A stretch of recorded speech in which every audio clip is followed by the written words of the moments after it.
So this is the second part of my video because I'm not a very good technician. What I'm doing now is putting all my ingredients together in a pan of hot rapeseed oil.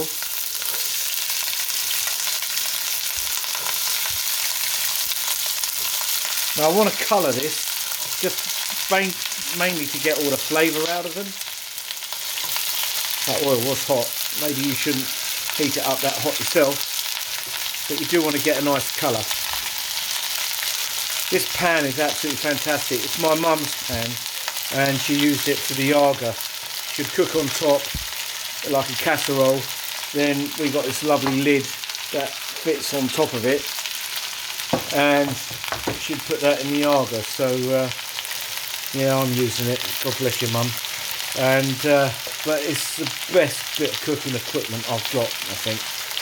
Mum didn't hold back. She was a great cook. She didn't hold back on expense when it comes to cooking equipment, and I know this wasn't cheap, but you can basically do it in any saucepan. I've got a nice stainless steel saucepan there. It looks dirty. It's not. It's just old, very old.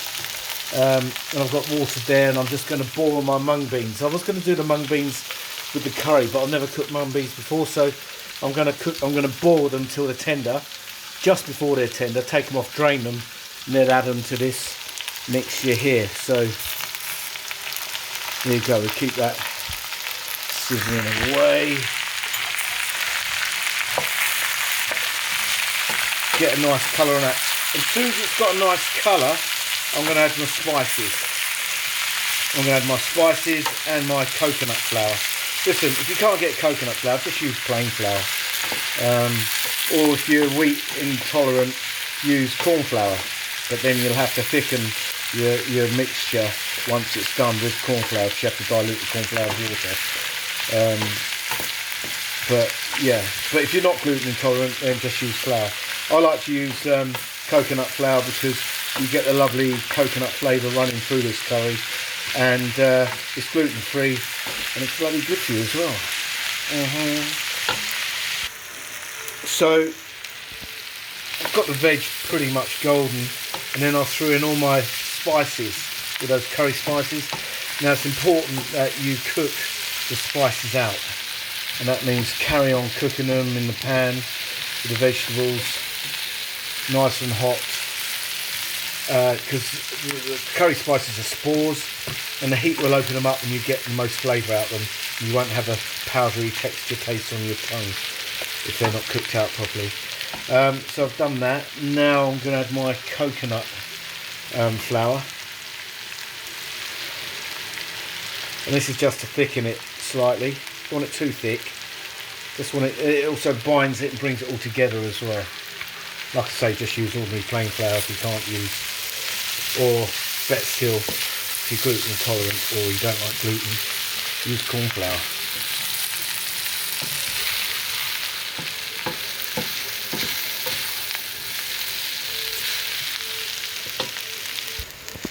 So I've cooked out the coconut flour and the spices, and now I'm going to add my coconut milk. Use any coconut milk you like. Use coconut water.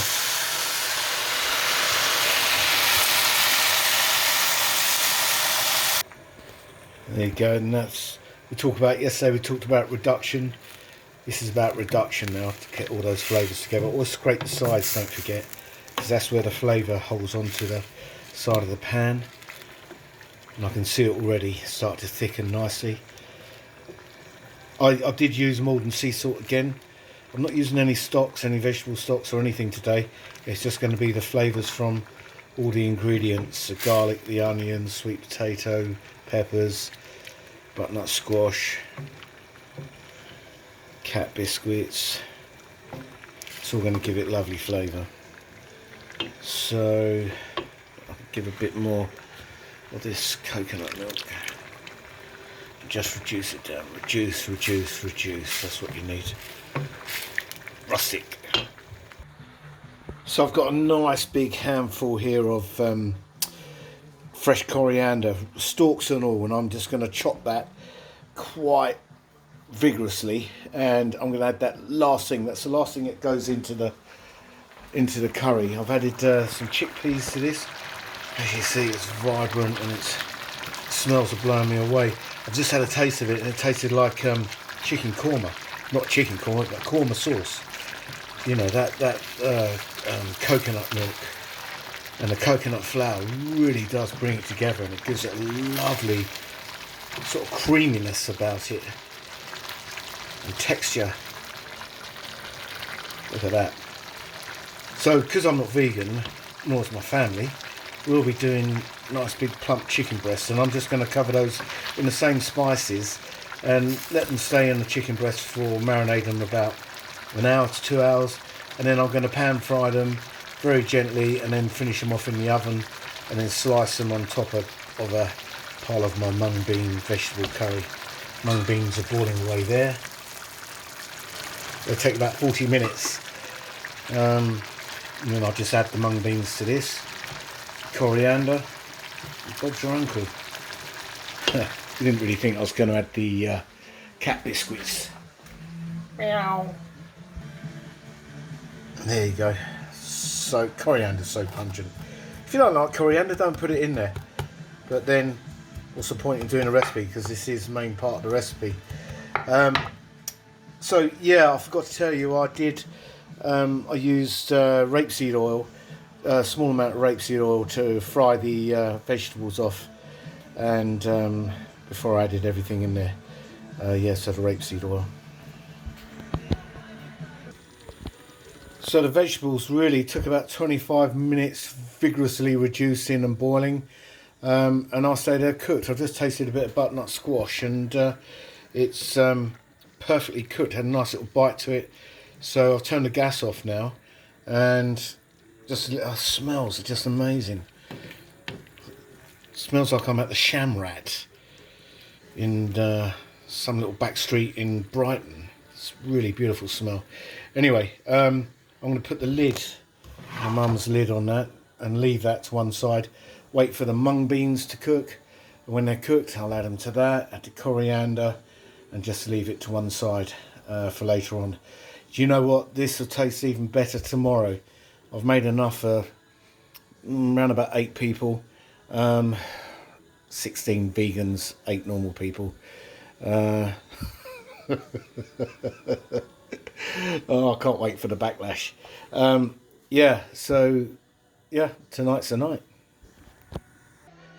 So that's it. I've just added the mung beans, and you know, as you can see, it's soaked. Everything's all soaked up together, all the flavours.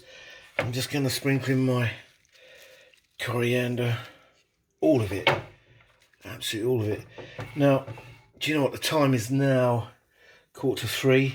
We won't be eating this till tonight, till about, I don't know, 7 o'clock maybe, where the flavours really would have infused together by then. The coriander, the mung beans, all the flavours would have, you know, and you can rest a nice piece of chicken on top of that. Lovely. It's really juicy. It's not dry. Don't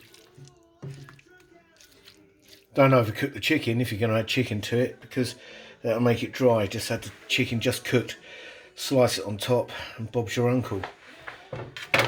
I know quite a bit about nutrition purely for the fact that my trainer, my mentor, my very good friend Simon Lee, you might want to check him out on Facebook or get to his website.